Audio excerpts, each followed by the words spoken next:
নমস্কার বন্ধুরা, আজ মে মাসের 9 তারিখ। আমি আপনাদেরকে আবার একটা আঙুরের আপডেট নিয়ে চলে এলাম। দেখুন বন্ধুরা, এটা একটা খুবই ভালো ভ্যারাইটি। এই ভ্যারাইটিটার নাম হলো ডিকসন। দেখুন বন্ধুরা, কত সুন্দর ফলটা হয়েছে, আর ফলে হালকা কালার আসতে শুরু হয়ে গেছে। এই ডিকসন ভ্যারাইটি দেখুন একটা টবের মধ্যে লাগানো আছে। এই গাছটা বেশি হাইট না, ছোট্ট হাইট, তার মধ্যে দেখুন কত সুন্দর এটাতে এক থোকেই ফল এসেছে। তাই এটা খুবই ভালো ভ্যারাইটি। তবে এটা টবের মধ্যে কোনো রকম খাবার টাবার আমি কিচ্ছু দিইনি, ওই জন্য সাইজটা একটু ছোট ছোট লাগছে। আমার একটা টবে আছে, সেটা সাইজটা একটু বড় আছে। তবে এটা খুবই ভালো ভ্যারাইটি। আমি এখান থেকে একটা ছোট্ট আঙুর তুলে নিচ্ছি।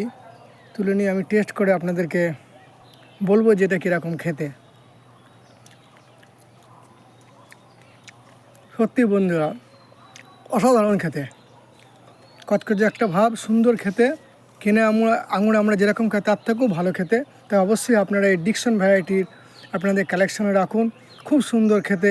আমি বাইকনি খেয়েছি, বাইকনির থেকেও ভালো খেতে এই ডিকসন। অবশ্যই কিন্তু আপনারা এই ডিকসন ভ্যারাইটির আঙুর আপনাদের কালেকশনে লাগাতে পারেন। এটাও কিন্তু প্রচুর পরিমাণে ফল দিতে সক্ষম। নমস্কার।